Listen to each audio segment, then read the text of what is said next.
Over 125 million people worldwide depend on coffee for a livelihood, but the majority of these people live in poverty.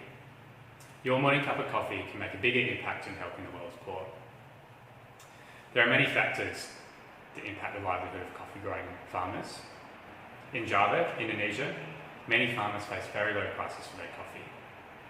By earning less, they are unable to invest in their farms, which means they face a cycle of lower production, lower quality coffee, and poverty.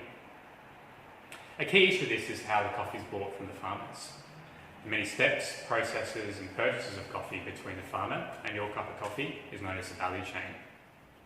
In Indonesia, many of these value chains provide limited benefits for the farmers, often through low prices for farmers.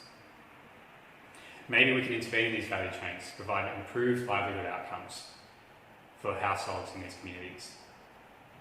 One such intervention might be fair trade. Fair trade offers minimum prices for smallholders to protect against very low world prices, and a price premium so they can invest in their farms and communities.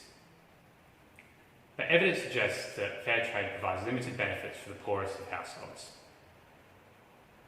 Another common intervention might be the development of specialty high-quality coffee. However, poorer households rarely engage in these value chains. The investment needed to achieve high-quality coffee is often too prohibitive. So there's a need to understand how different value chains impact poorer households in these communities. But it can be quite hard to test different value chains in real life. It can be quite costly to intervene. It might take a couple of years before a value chain really makes any sort of impact.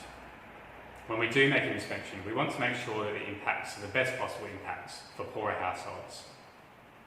So for my research, I'm developing a farm simulation model for coffee growing regions in Indonesia. Much like the computer game Sims, we develop farms and farmers using data collected in Indonesia. These farms and farmers are designed to best resemble the households we are interested in the communities. And we can make assumptions on decision-making behaviour in terms of marketing and growing their coffee. Using this model, we can test different questions.